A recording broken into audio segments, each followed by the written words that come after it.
ဒါလည်းဘယ်ညာထွက်လို့ဒီကောင်ကိုလှည့်လိုက်လို့ရှိရင်လည်းဘယ်ညာထွက်လို့ရပါတယ်ဗျအဲ့ဒါလေးကတော့ကျွန်တော်တို့ဒီယခုရပိုင်းတွင်ပဲကျွန်တော်တို့အောင်မြင်မှုစသက်တာပြီးသွားပြီကျွန်တော်တို့ YouTube တို့ TikTok တို့ Facebook မှာလည်းဒီစသက်ထားတဲ့ဗီဒီယိုတွေရှိတယ်ပေါ့နော်အဲ့တော့ဒီဟာလေးတစ်ခုတည်းနဲ့ကျွန်တော်တို့ကနေရာလဲကြုံသွားမယ်ပေါင်းဝါပုံစံရှင်းလဲ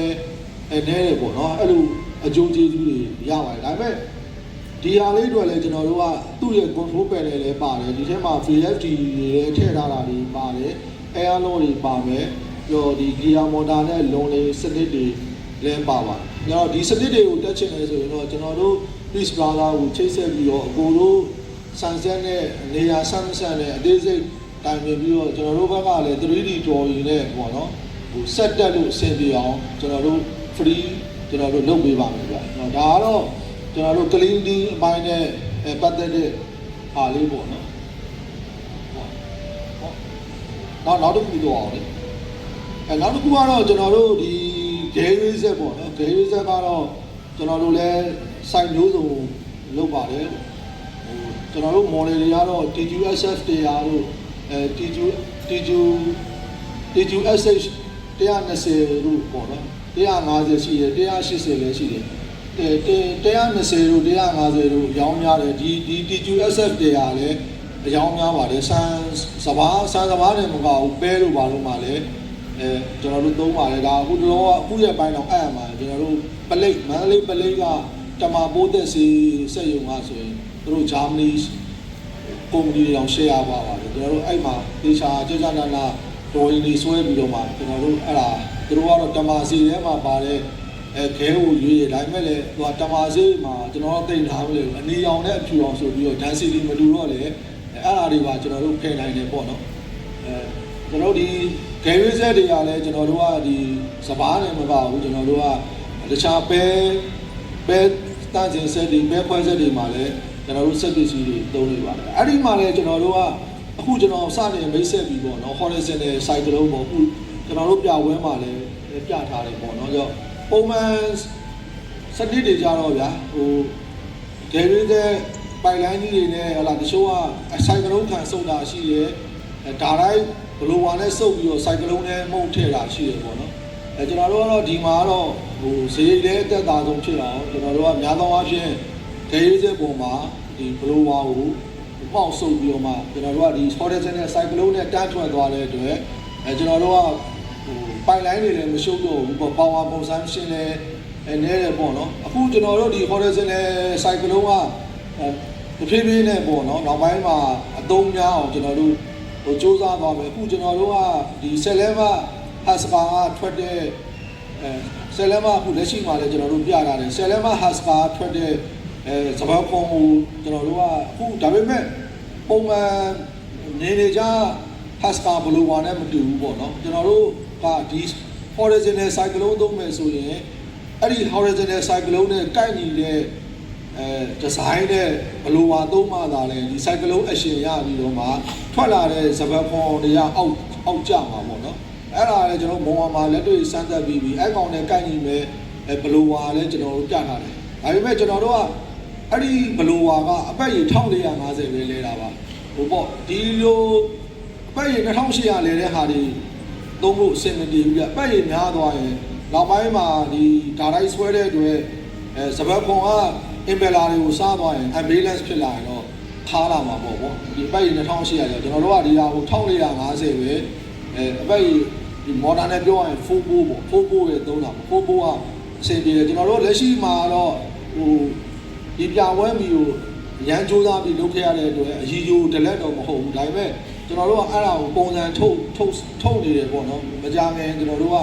အရီယိုဒလက်ပြောင်းပြီးတော့မှကျွန်တော်တို့လုပ်မှာပေါ့တကယ်ကတော့အရီဂျိုတလဲသုံးရမှာပေါ့နော်အဲ့မှာကျွန်တော်တို့ကအားလုံးဒီစပခွန်တွဲကတော့အားလုံးမှန်နေကတ်ထားပါတယ်မှန်နေကတ်ထားပါအဲ့တော့ပြောရရင်ဒီကောင်လဲဈေးကအသိမများပါဘူးကျွန်တော်လဲ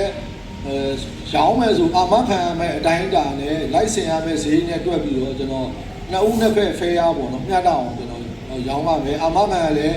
အပြေဝပေးပါတယ်ဒီကြားထဲမှာကျွန်တော်တို့နဲ့ရန်ကုန်နဲ့သိမဝေးတဲ့ကိုက်ညီတဲ့ဆက်တွေဆိုရင်ကျွန်တော်တို့ရဲ့ model အသစ်တွေကိုfree ပေးသုံးပါ ဥပမာကျွန်တော်ဒီထဲမှာစံပြူsorry စံပေါ်လေရှာဆက်ဆိုရင်တနာယူတထန်ကြပေါ့နော်တနာယူအိတ်20ကြအိတ်30တထန်ဝဲကြအဲ့ဒီဟာလေးရတယ်ဗမာပြည်မှာအမေးများတဲ့တွေကျွန်တော်ကစာတာဂေး KB40 ရဲ့ပေါ်လေရှာကိုပဲပုံတူကူးပြီးတော့ကျွန်တော်တို့ကချုပ်လိုက်တာပေါ့နော်ချုပ်သူ့ ratio တိုင်းချုပ်ပြီးတော့မှကျွန်တော်အပေါင်းဆုံးတော့လှုပ်ထားပါတယ်အဲ့ဒါလည်းကျွန်တော်တို့ကမနက်ကရန်ကုန်နဲ့နီးတဲ့တူကတန်30သူတဲနေတယ်2လလောက်နေမှပြီးမှဆိုတော့ကျွန်တော်တို့ဘက်ကလည်းစမ်းသပ်မှာလည်းအဲ့ဒီဟာကိုလည်းအဲ့လိုစမ်းသပ်ပိုင်းစီမှာပဲfree ပေးသုံးမယ်လိုအပ်တဲ့ဟာကိုကျွန်တော်တို့စိတ်ယုံမှာလည်းရန်ကုန်မှာရှိတဲ့အတွက်သွားပြီးတော့မှကြည့်မယ်ပေါ့အရင်ဦးဆုံးစိတ်ယုံမှာစမ်းမယ်ပေါ့ဟုတ်ပြီကျွန်တော်တို့ကဒီDavid ဇက်တွေမှာလည်းဒီ horizontal cyclone သုံးမယ်အဲ့ဒါတွေကလည်းကျွန်တော်တို့ page မှာလက်တွေ့စမ်းသပ်တာတွေကိုပြပါမယ်တော့ပေါ့ design တွေကအကုန်လုံးပေါ့နော်ဟိုချုပ်သွားမယ် power consumption နဲ့တဲ့ဟာတွေဖြစ်လာတယ်ပေါ့နော်တော့ Haskell ဘိုင်းပေါ့ Haskell ဘိုင်းဆိုရင်လည်းကျွန်တော်တို့အနေနဲ့တော့10လက်မှ Haskell တစ်မျိုးပဲထုတ်ပါမယ်ကျွန်တော်တို့ဟို10လက်မှလည်းမထုံးနိုင်ဘူး14လက်မှလည်းမထုံးနိုင်ဘူးလက်မှ20လည်းမထုံးနိုင်ဘူးပေါ့နော်ဘာလို့လဲဆိုတော့ model တစ်ခုထုတ်မယ်ဆိုရင်ပေးဆက်ရတာများတယ်ပေါ့နော်ကျွန်တော်တို့အနေနဲ့ကတော့ဟို10လဲမှတစ်မျိုးပဲထုတ်မယ်တကယ်လို့ capacity များနေတယ်ဆိုရင်ဆက်နှစ်ခုတက်ပေါ့နော်ကျွန်တော်တို့10လဲမှလည်း၄ခွဲတစ်မျိုးပဲထုတ်ပါအလေးကြီးလည်းမထုတ်ပါကျွန်တော်တို့10လဲမှလည်းရောင်းကောင်းပါတယ်အခုလက်ရှိမှာ AR တိုင်းမှာလည်းငကိုစံသက်လုပ်ငန်းချင်းကအတင်းဥက္ကဋ္ဌကျွန်တော်နာမည်မေ့သွားတယ်သူလည်း၄ရဲမှာလာလို့သူစသုံးတာ၄နှစ်5နှစ်လောက်ရှိနောက်အခုဆိုရင်ကြိုက်လဲကဥလာထုံအောင်လို့သုံးတယ်အခုရွှေဘိုဘက်တကြောလဲကျွန်တော်တို့ဟာတွေတော်တော်ကြိုက်ရတယ်သုံးကြတယ်တော့ရင်ဒီပေါ်ဆန်းလိုဟာမျိုးဆိုရင်ကျွန်တော်ထင်တယ်စပတ်ကွန်ဟိုလေဟိုလုံးပြီးဟို95%လောက်ထိကိုခွဲနိုင်တဲ့အနေထားရှိပါတယ်ဒါပေမဲ့လည်းကျွန်တော်ဒီနေရာမှာဗာမျှဝေခြင်းလဲဆိုတော့ဟိုဒီတော့စကားတွေမှာစပတ်လုံးဝနည်းသွားတဲ့အခါမှာလည်းသူ့ကိုချိန်ရတာခက်တယ်ချိန်ရတာခက်တဲ့အတွက်ကျွန်တော်တို့ကဒီဒါကတော့တရားတစ်ယောက်တော့မတူဘူးပေါ့နော်ဟိုကို idea နဲ့ပို့လို့လုပ်ကြတာပေါ့ဒါပေမဲ့အဲ့လိုပေါ့ဟိုကျူဝါမှာခွဲအားတာကောင်းသွားပြီးတော့စပတ်လုံးသိမကြံတဲ့အခါမှာဒီတော့စကားတွေမှာသူကဒီစပတ်လုံးထဲမှာ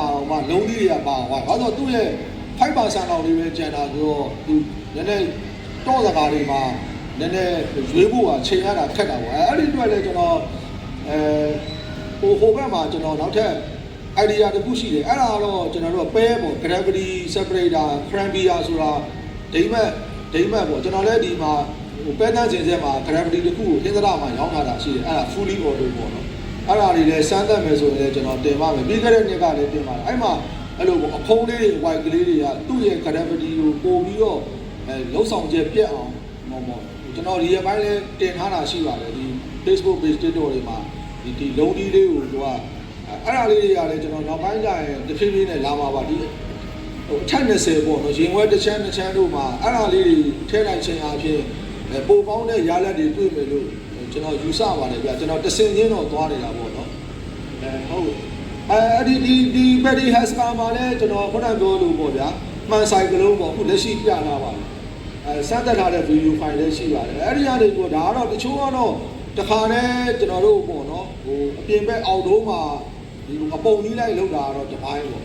တချို့ကျတော့လေရက်ွက်တွေနဲ့နီးလို့ဟလာအဲ့လိုစပတ်ကုံထားဖို့နေရာမရှိဘူးမီးရေးထင်းနဲ့ဘာနဲ့အဆင်မပြေဘူးဆိုရင်ဒါကိုကငွေကြေးလည်းတက်နိုင်တယ် power consumption လည်းသုံးနိုင်တယ်ဆိုရင်တော့ hammer mine နဲ့တန်းရိုက်လို့ရပါတယ်ဒါကျွန်တော်တို့ဒီ TikTok မှာလည်းတွေ့တယ်ပေါ့နော်တချို့ဆက်အသေးလေးတွေပေါ့15တန်တို့ဘာတို့မှာလည်းတခါတည်းထွက်လာတဲ့စပတ်ကုံကိုသူတို့ကတော့စိုက်ကလုံးနဲ့ဖမ်းပြီးတော့မှဒီ hammer mine အသေးလေးနဲ့ရိုက်တခါတည်းစိုက်ကလုံးနဲ့နောက်တစ်ချိန်အမုံကိုပြန်ဖမ်းပြီးတော့မှသုံးနေတဲ့ဟာတွေကျွန်တော်တော်တော်များများတွေ့ပါတယ်အဲ့ဒီလိုပဲကျွန်တော်တို့ကတော့ဒီဆက်လက်မ Haskell ကတနာယူစဘာခွဲအား၄တန်ဆိုတော့စပတ်ခွန်ရဲ့ပါဝင်လူလုံးက25%ရှိတဲ့အတွက်တကယ်လို့၄တန်လွတ်မယ်ဆိုရင်စပတ်ခွန်တနာယူတန်ကြပါတယ်အဲ့တော့ကျွန်တော်တို့ကဒီဟာမမင်းကလည်းတနာယူတန်ကြတဲ့ site ပဲကျွန်တော်တို့ချိန်ထားပါတယ်ဒါပေမဲ့တနာယူတန်ကိုစပတ်ခွန်ရဲ့နုချင်တဲ့အတိုင်းဒါပေါ်မှာမူတည်ပြီးတော့ကြာလာတော့နဲနိုင်တာပေါ့နော်အဲတော့ ကျွန်တော်တို့ဒါကတော့ဟိုစပတ်ကုန်းအမှုအစစ်အထိရောက်အောင်လုပ်ရှင်မှသာဒီဟာကိုကျွန်တော်မိတ်ဆက်ခြင်းဖြစ်ပါတယ်အဲ့လိုမဟုတ်ဘဲနဲ့ဟိုမှာစပတ်ကုန်းထွက်လာတာကိုပဲပဲလက်ဆက်ထဲတန်းထည့်ခြင်းနဲ့ဆိုလည်းဒါကတော့မိမိဆန္ဒအတိုင်းပဲ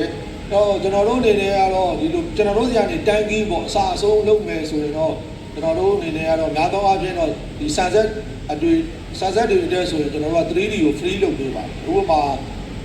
အစာအုပ်မဆောင်ရသေးဘူးဆိုရင်အစာအုပ်ဒီဇိုင်းအစားကျွန်တော်တို့ 3D layout plan တွေဆွဲပေးပါတယ်ဒါပေမဲ့ကျွန်တော်တို့ကတခြားလုပ်ငန်းတွေလာအဲ့ရင်တော့ကျွန်တော်တို့ကအခါကျွေးငွေယူပါတယ်ကျွန်တော် engineer တွေဟိုကတအူစာပေးစင်းစာပေးတရက်ဘယ်လောက် fees ပေးရတယ်နောက်စာပေးစင်းပြီးတော့မှ customer နဲ့အသေးစိတ်ဆွေးနွေးပြီးတော့ 3D drawing ဆွဲမယ်ဆိုရင် 3D drawing ဆွဲကပေးရပါတယ်အဲ့ဒါတွေပြီးပြီးတော့ design အတည်ပြုပြီးသွားရင်ကျွန်တော်တို့ calculation တွက်ချက်ပြီးတော့ဈေးနှုန်းပြောပါတယ်အဲကြောင့်မှကျွန်တော်တို့ထုတ်လို့စတင်ပါတယ်ကျွန်တော်တို့အနေနဲ့ကတော့စံဆက်တွေမကောက်ပါဘူးဟိုပဲတန်းစင်ဆက်တို့ပဲခွဲတာတို့ပဲလော်တာတို့နောက်ဟိုလိမ့်ဆန်အစာတွေဆိုရင်ဟမ်မာမင်းတို့ပေါ့နော်မချောင်းမုံရိုက်တာတို့ကျွန်တော်တို့တက်နိုင်တဲ့လောက်ကာနာမျိုးစုံမှာကျွန်တော်တို့လက်လန်းမီတဲ့လောက်တော့လုပ်ပေးနေပါတယ်အဓိကတော့ဟိုစံဆက်ပေါ့နော်နောက်တစ်ခုတော့ခုနကကျွန်တော်တို့ဒီလုံးတီးဆိုလဲအဲ့လိုပေါ့နော်ဒီအစာဟွာလေးမှာအဝိုင်ကလေးထည့်လိုက်တဲ့အခါကျတော့ဟိုခုနပြောလို့စဘာနဲ့အဓိကတော့စဘာသွားမဲ့ဘက်မှာလုံးတီးလုံးဝမပါသင့်ဘူးပေါ့နော်နောက်တစ်ခုကလည်းလုံးတီးသွားတဲ့ဘက်မှာလည်းစဘာမပါသင့်ဘူးပေါ့နော်ဒါပေမဲ့ဒီလုံးတီးနဲ့စဘာနဲ့ဒီဖိဘက်ပြန်ကျွေးတဲ့ဘာယာပြန်မှာလည်းပါဝင်မှုအနည်းဆုံးဖြစ်လေအကျိုးကျေတက်တာလေးပေါ့နော်ဒီနေရာမှာလည်းတချို့အဘိုးတိုင်းအုပ်စုတော်တော်များများတော့နှစ်ထပ်ဆင်ကြတာပေါ့နော်ဥပမာအပေါ်မှာ112ထပ်ဆိုရင်အောက်မှာ108ထပ်လုပ်ပြီးတော့ဘာယာပြန်ကိုနောက်တစ်ခါထပ်ဆင်ခွဲတာပေါ့နော်ဒါတွေကလည်းကောင်းပါတယ်ကျွန်တော်တို့တချို့ကြတော့လေလုပ်ငန်းကြီးသမားကြတော့ကျွန်တော်တို့ trade တိုက်ဟိုပါပေါ့နော် trade တိုက်တော့ sorry compartment တိုက်ပေါ့နော်ကျွန်တော်တို့စီကတော့ billet စကားခေါ်တာပေါ့ဆန်ဆက်မှာကျွန်တော်အမြင်ကဒီ petty separator ကဏ္ဍကတော်တော်ရေးကြီးပါတယ်ဘာလို့လဲဆိုတော့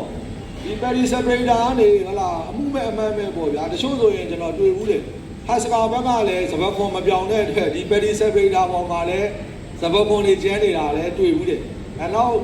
ခုနကကျွန်တော်ပြောသလိုပေါ့နော်ဟိုစဘာဘက်မှာလည်းတကယ်ကစဘာကြီးတည်တဲ့ဖြစ်ရမှာအဲ့ဒါတွေကလည်းခုနကပြောလို့အကြောင်းရင်းမျိုးရှိပါတယ်ဥပမာဟာစကာခွဲအားတွေတအားကောင်းတော့စဘာပါဝင်မှုနှုံနေတဲ့အခါကျတော့ petty ပေါ်မှာလည်းသူကဟိုချိန်ရတာခက်ပါတယ်။ဘာလို့ဒီ petty separator ရဲ့သဘောတရားကစဘာတွေရောလုံးကြီးတွေရောအကုန်လုံးပြည့်ပြီးတော့မှအများကြီးလွှင့်ရင်လည်းမကောင်းဘူး။တိတ်နေရင်လည်းမကောင်းဘူးပေါ့။သူ့ရဲ့အနေအမြင့်ဒီလိုထိုးတဲ့အပက်ရည်အနေအမြန်နဲ့တော်တော်ချိန်ရပါတယ်။ကျွန်တော်တို့အနေနဲ့နောက်ထပ်အသစ်ဆန်းဟို idea အသစ်တွေရှိတယ်တချို့လဲသုံးနေပါတယ်ကျွန်တော်တွေ့တာတော့ဒီဂျပန်ဆက်တွေမှာဒီ petty separator မှာဟိုပါပေါ့ဗျာဒီကျွန်တော်တို့ photo sensor လေးထောက်ထားပါတယ်